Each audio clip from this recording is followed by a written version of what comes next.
Hey guys, this is Shruti here and welcome to you all in my channel. आज मैं आप सभी को करिकुलर कोर्स का सेमेस्टर थर्ड यानी कि बीए हो या बीएससी हो, उसमें सेमेस्टर थर्ड में आपको करिकुलर में आपको क्या क्या चीज़ें पढ़नी चाहिए।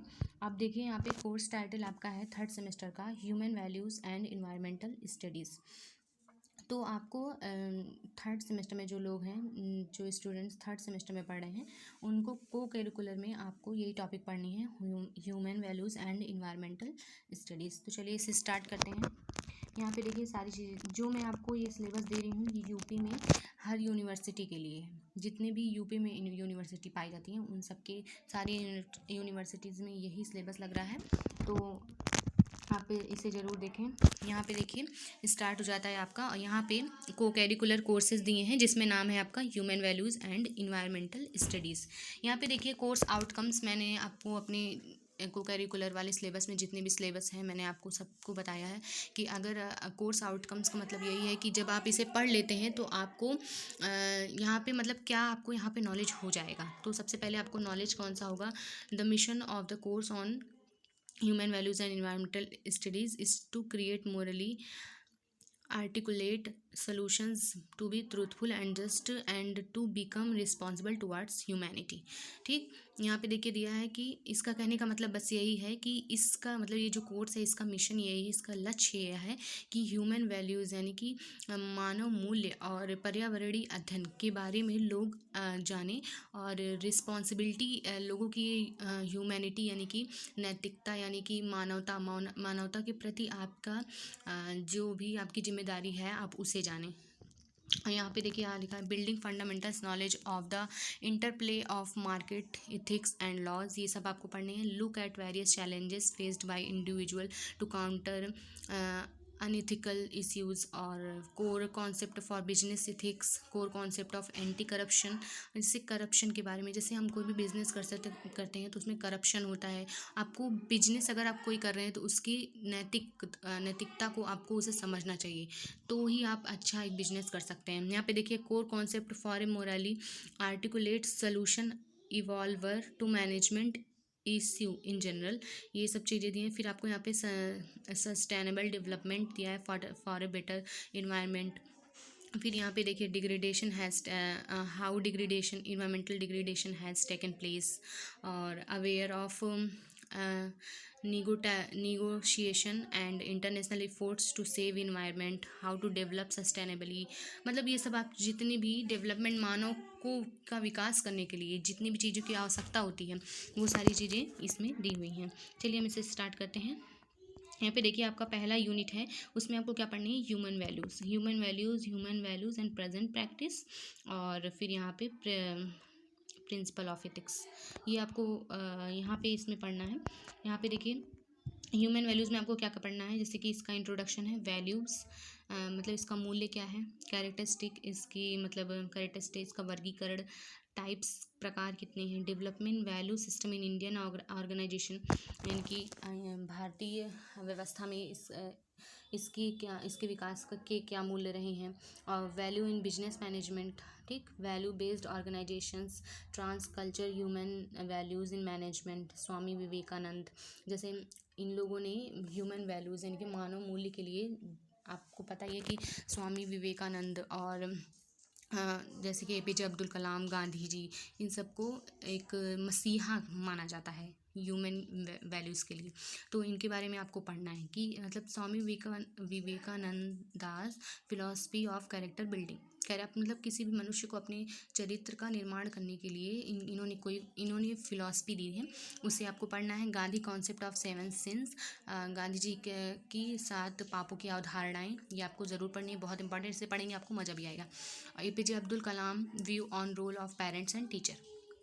ठीक, फिर यहाँ पर आता है human values and present practice, जैसे कि इसके इश्यूज़ क्या हैं, करप्शन एंड ब्राइब क्या हैं, privacy policy in web, and social media, मतलब कि जो भी हम गूगल चलाते हैं, यूट्यूब चलाते हैं और ट्विटर चलाते हैं, फेसबुक चलाते हैं, इंस्टाग्राम चलाते हैं, तो उन सब में हमारी प्राइवेसी होनी चाहिए। इसके बारे में आपको जानकारी लेनी चाहिए। सोशल मीडिया आप यूज़ कर रहे हैं यानी कि यही सब चीज़ें, तो आपको उसमें भी आपको प्राइवेसी लगा देनी चाहिए। साइबर थ्रेट्स यानी कि आप, जैसे मैंने आपको बताया था कि साइबर में अक्सर धोखे होते हैं, तो उसको आपको समझना होगा। ऑनलाइन शॉपिंग ETC मैंने आपको बताया था, अपने वीडियोस में बताया था कि एक बार मैंने किसी वेबसाइट से कुर्ती ऑनलाइन की थी, जिसमें क्या हुआ था, मेरा पैसा ले लिया था और वो कुर्ती इतनी बेकार आई थी कि मैं आपको बता नहीं सकती।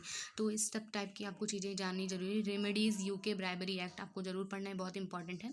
इंट्रोडक्शन टू सस्टेनेबल पॉलिसीज़ यानी कि सस्टेनेबल या सतत पोषण विकास की नीतियाँ क्या रही हैं और प्रैक्टिसेस, और भारत में की अर्थव्यवस्था में इसके क्या क्या अभ्यास हुए हैं या हो रहे हैं। और प्रिंसिपल ऑफ एथिक्स आपको पढ़ना है। द नीति शास्त्र के सिद्धांत आपको पढ़ने हैं, जिसमें secular and spiritual values in management introduction. Secular and introduction आपको पढ़ने हैं। सेकुलर एंड स्पिरिचुअल वैल्यूज़ क्या होते हैं, इनके फीचर्स क्या होते हैं, लेवल्स ऑफ वैल्यूज़ इम्प्लीमेंटेशन क्या होती है ये आपको पढ़ना है। फीचर ऑफ स्पिरिचुअल वैल्यूज़ आपको पढ़नी है। फिर कोऑपरेट सोशल रिस्पॉन्सिबिलिटी, जैसे आपको नेचर के बारे में पढ़ना है, आपको लेवल्स के बारे में, phases, models of CSR, corporate governance, CSR and models, business tycoons, Ratan Tata ji के बारे में आपको पढ़ना है। अजिम प्रेम जी के बारे में पढ़ना है। बिल गेट्स के बारे में पढ़ना है। ये हमारे वर्ल्ड के बहुत ही फेमस और बहुत ही, जिसे हम कह सकते हैं मतलब बहुत ही ज़्यादा फेमस हैं और ये लोग, और इन्होंने अपनी जो बिल्डिंग बनाई है यानी कि अपने जो नाम कमाया है वो बहुत ही मेहनत से, और बहुत इन लोग के, मतलब रतन टाटा के बारे में आपने सुना होगा, जो हम टाटा नमक खाते हैं, वो रतन टाटा की जो कंपनी है वहीं से हमें वहीं से आती है। Holistic approach in decision making आपको पढ़ना है, बहुत इंपॉर्टेंट है। डिसीजन मेकिंग यानी कि अगर मान लीजिए कोई भी इशू हो रहा है, वो आपके घर में हो रहा हो, आपकी सोसाइटी में हो रहा हो, आपकी कॉलेज में हो रहा हो या कहीं भी हो रहा हो, एक आपको सोच होनी चाहिए कि आप क्विकली किसी भी चीज़ का डिसीज़न ले सकें। तो द डिसीज़न मेकिंग, इसकी एक प्रोसेसिंग होती है, ज़रूरी नहीं है डिसीज़न। तो बहुत से लोग कोई भी घटना हो जाती है तो उस पर डिसीज़न, निर्णय तो बहुत ही लोग ले लेते हैं, लेकिन कौन सही लेता है इसकी आपको पहचान करनी है। ठीक, यहाँ पे देखिए प्रोसेसेस क्या है। फिर द भगवद गीता, हम जानते हैं कि श्रीमद् भगवद गीता को मतलब कि बहुत ही पवित्र माना गया है कि हाँ, अगर हम इसे पढ़ लें तो हम अच्छा डिसीज़न ले सकते हैं। ठीक, टेक्निक्स इन मैनेजमेंट आपको पढ़ना है, धर्म पढ़ना है और हॉलिस्टिक मैनेजमेंट पढ़ना है। ठीक, यहाँ पे देखिए डिस्कशन थ्रू डिलेमास, तो डिलेमास इन मार्केटिंग आपको पढ़नी है। फार्मा ऑर्गेनाइजेशंस पढ़ने हैं। Moving from public to private, monopoly context पढ़ने हैं। डिलेमा ऑफ प्राइवेटाइजेशन पढ़ना है। डिलेमा ऑन लिबरलाइजेशन पढ़ना है। Dilemma on social media and cyber security पढ़नी है। Dilemma on organic food, dilemma on standardisation, dilemma on quality standards, ये सब आपको चीज़ें पढ़नी है। यहाँ पे उसको केस स्टडी पढ़नी है। केस स्टडी मतलब आप मतलब इन सब चीज़ों पे जो मुद्दे चल रहे हों इस समय, या फिर कोई केस हो चुका हो बहुत इंपॉर्टेंट हो, तो आपको उससे भी यहाँ पे पढ़ना है। फिर आप देख लीजिए यहाँ पे आपका इन्वायरमेंट से रिलेटेड चीज़ें हैं, इसे आपको ज़रूर पढ़ना है। इससे बहुत सारे प्रश्न आए हैं। मैं आपके अपने आने वाले वीडियोज़ में आपको इसका पेपर भी दिखाऊँगी, जो मैंने पेपर दिया था उसका। इकोसिस्टम में आपको इकोसिस्टम क्या है, इसका कॉन्सेप्ट क्या है, इसका स्ट्रक्चर क्या है, इसके फंक्शंस क्या है इकोसिस्टम के, producer, consumer, decomposer, food web, food chain, energy flow, ecological pyramids, ये सब चीज़ें आपको पढ़नी है। कंजर्वेशन ऑफ बायोडाइवर्सिटी बहुत इंपॉर्टेंट है। In situ ex situ, conservation of biodiversity, ये बहुत इंपॉर्टेंट, आपको इसको पढ़ना है। Role of individual in pollution control, human population and environment, sustainable development, देखिए यहाँ पे भी आ गया। India and UN sustainable development goals, concept of circular economy and internship.